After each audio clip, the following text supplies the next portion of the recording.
It's time now to get into a new edition of the Canterra Seeds Golden Sheaf program, celebrating the connection between the province of Saskatchewan, the farming industry, and hockey. And today, joining us is Cash Arntsen of the Kindersley Klippers. Cash, first of all, thank you for spending some time with us today on behalf of the Canterra Seeds Golden Sheaf program. Yeah, absolutely. Thank you for having me on. So we'll get into the agricultural side of things in a little bit because I know you have a connection there. But first of all, it's been a fairly unique season, I think you would admit, for yourself this year. Can you maybe just give us a quick update, maybe first of all, with your season on the ice and maybe a bit of your health status, if you don't mind? Oh yeah, absolutely. So I have decided I'm done playing hockey for the rest of the season. So I have Clayton and Trapper have allowed me to kind of step in and help them with some of their duties as coaches. And so health wise, I'm doing a lot better now. I'm good up here, no headaches, anything like that. So that's been good for me. But I think I just have had so many. It was kind of time to step away and worry about the future for myself. Yeah, for sure. So when did the discussion start for you this season to maybe shift from, really making that hard decision to stop and then to switch into the coaching role? And how did that conversation maybe go from your side, Clayton's side? It kind of started. I had one earlier on in the year, 6 games in, so kind of it was talked about a little bit, kind of around there. I Clayton was really good about it. He allowed me. He's dealt with guys that have had it be done before, so he allowed me to. He gave me the option, I guess, to um, stay with the team, or he gave me options for doctors to try to get back and stuff like that. So I went home, talked to my family for a little bit, and I think I decided for myself that I wouldn't be able to, I guess, kind of live with myself if I just quit right then. I wanted to give myself another chance. So we talked to Clayton, and he knew a guy in Edmonton, and Tyler Traptow knew a guy in Calgary. So I ended up going to see both those doctors, and they both cleared me. So said I was safe to return to play. So we gave it some time, and I returned, and we kind of dropped the discussions a little bit there. And then I got another one in Weyburn. So then it was more they gave me the option to stay and help out with them, which they made it really easy. It was kind of like, if you want to stay, you can stay and you can help us out. Like, well, you can start going on the ice and we can look at advancing your role a little bit. So I've run a couple drills. I did get behind the bench for one game. That was something, but I think, yeah, now it's kind of, I help do video a little bit, so just kind of minor stuff, but it allowed me to stay and not go home early, which I think was, I'm very thankful for that, because going home early is not something fun to do. Yeah, especially, your final year of junior hockey, you get to stay involved and, you've been with this team now for 3 years. So was it a difficult transition, I guess, to flip mid-season for you? How hard was it to kind of transition from player mindset to coaching and the kind of assisting mindset? And how do you feel it's going so far, I guess, in that regard? Um, it was difficult. It's hard to be critical of guys because they were my teammates, and my best friends. Like, I guess it would have been a week before that, before I made it back to Kindersley. But I think the my teammates were really good about it. They showed me a lot of respect and make my change. And I think now it's been going good. I'm starting to get a little more comfortable. For a while there, it's kind of because I was in the room, and then it's like, should I go in the coach's office, or like, how do I kind of approach this? Because that part of it's been strange, just because I've been in the room for 3 years, and then now I'm sitting in the coach's office and not sure what to do. They're making all these phone calls and doing all their sort of stuff, but I think I'd say it's going better now. It's been a lot easier these last couple weeks for sure. Yeah, for sure. I can imagine it is awkward. Like, oh, I went in the wrong door. Kind of like if you get traded and you accidentally go into your old dressing room type thing. Like it almost seems like Yeah. that. Now you have been traded technically. I mean, we weren't in the league yet. You were first overall draft pick by L'Orange back in 2018, and then you got traded to the Clippers. Your dad was a Clipper, so 100 games in the SJHL as a Clipper. So I guess it's still pretty early because I guess the season's not fully over yet. But when you look back on your career, I know it probably didn't end the way you wanted it to necessarily, but how do you feel about your SJHL career as a whole? I'm happy with my SJHL career. The first 2 years, obviously, like, we didn't have success as a team, but it's more about I met really good people here, and like the town of Kindersley has been so great to me, and just being able to play in the league too is something special. And same team that my dad played for as well. So I think that has all been really good. And I think what else this year, it's been nice to see the team have success this year. So that's been good, even though I've only been a small part of it, only getting 15 games. But I've been happy with my time in Kindersley and in the league for sure.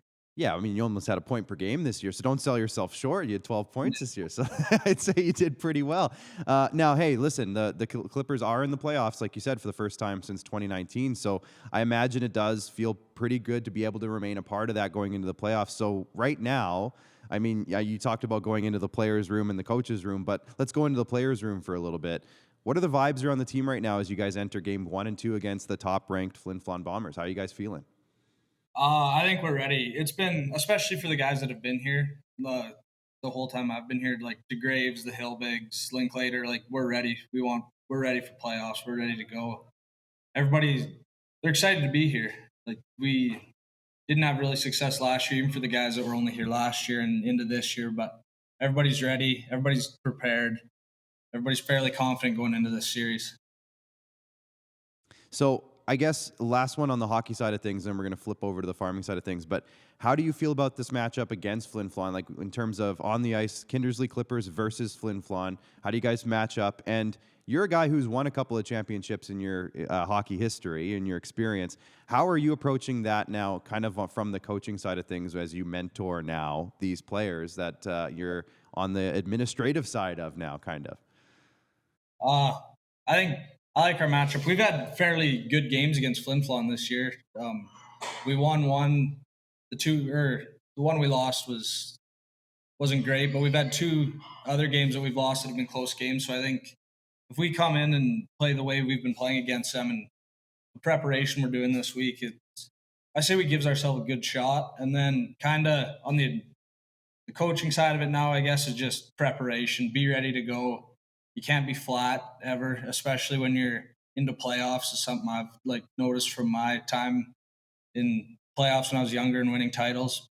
I think just the preparation and everybody's got to be ready to go and everybody's got to be ready to step up. It doesn't matter if you're first line or fourth line. There's always big moments in games where some guy that you haven't really seen something from all year and he just steps up, and sometimes that'll get you a win, and that's all you need. Absolutely. It's always important. Depth is key in the playoffs. I think we all know that for sure. So let's get on to the agricultural side of this chat now, Cash, if you don't mind. You've been involved in agriculture and farming now for a while. I guess let's start with when this all started for you. Has farming always been in your family? Yeah, both my grandparents farmed. I guess my dad's parents ranch, but my mom's parents always farmed. But I've lived in Swift Current my whole life. Nobody really, my mom or dad weren't really interested in taking over that. It's kind of farming's stressful, and they've seen that, so they took another route. Dad still he works in agriculture now. I guess he's in ag retail, but um, yeah. So my grandparents farmed, and their parents farmed, and I guess I'd be the first generation of my family that hasn't grown up on a farm. Yeah, I was going to say, growing up in Saskatchewan myself, if you're not a farmer or your parents aren't farmers, you probably have a cousin or an uncle or somebody who has lived on a farm or worked on a farm or done something in that regard. But the last couple summers, you have been doing some work in the ag industry. Can you just tell us a little bit about that experience for yourself? Oh, it's been good. I've seen a lot of things. It's almost kind of I enjoy what I do, so it's like almost I wish maybe my parents would have kept it going, but that's I wasn't able to have that opportunity. But um, working in ag, it's kind of hard to. What I do, I guess I do a lot of deliveries out to farmyards and things like that. I've been doing soil sampling, so I've actually been able to get out in the field a little bit, and I'm not really sure much more how much to explain it much more than that. Hey, dirt? Yeah. That makes sense. It Yeah. makes sense to me. So I understand you've actually had some involvement with the sponsor of this program, the Canterra Seeds Golden Sheaf program, the last couple of years as a representative with the Clippers, I believe. Can you talk a little bit about that involvement with Canterra Seeds in the last couple of years? Yeah. We've been doing I guess crop production show. We've been doing that, and that's been good. I know one of the reps for Canterra. She works in our area in the southwest there, so she's been really good, especially when we get out there, helping us out and like telling us what we need to do and helping us talk to people and making our lives easy on that end. And they've been really good to us out there as well. I mean, they give T-shirts and they give us an opportunity to kind of.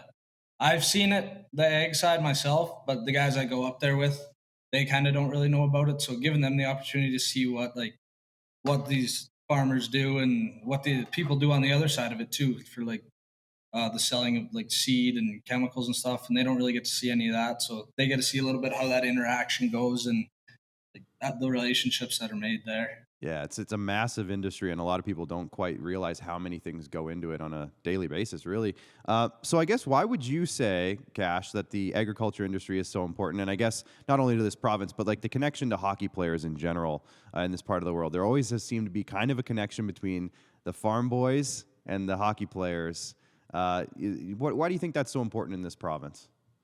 Well, the resiliency, like you got to be resilient to be a farmer. I mean, sometimes, a lot of the times, like especially where I'm from, it's dry down there, so it's just keep pushing forward, and you got to be tough a little bit. You got to be mentally strong, and I think that translates to hockey directly. Just that mental toughness, that resiliency, and the ability to put in work too. I mean, farmers are very hardworking people, and if you want to be a successful athlete, hard work is the number one thing you need to have. Yeah, absolutely. I always remember seeing there's that famous picture of Gordie Howe when he was like 16 or something, coming off of a farm, just ripped because of all the farm Yeah. work he did. That's all he did was farm work, and he was just ripped. And look at him; he had a great hockey career. But do you see? I guess do you see a future for yourself in the ag industry? Is that something that you can see yourself really getting into going forward?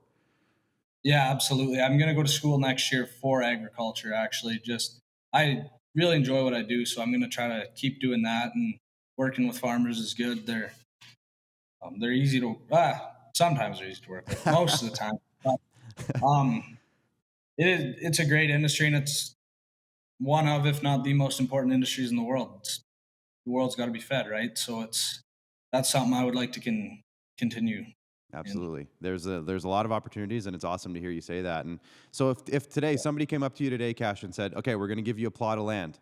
What's Cash Arntsen going to be a farmer of? What would you go into if you had the opportunity to do it?" Well, it depends where the plot of land was. That's a good probably. point. That's a good point. Yeah. Let's say it's Yeah. a really good crop area. I don't know exactly where, but it's Right. really good. What would you go into? Do you know? Uh, Canola, probably. There you I'd go. start growing that. There you Yeah. go. Perfect. Well, Cash, thank you so much for joining me today. I can't wait to see the Clippers get back into the playoffs this weekend against Flin Flon, and wishing you all the best and everybody on the staff and all the players and everything. And best of luck the rest of the way. Yeah. Thank you very much. Thank you for having me on, guys. Absolutely.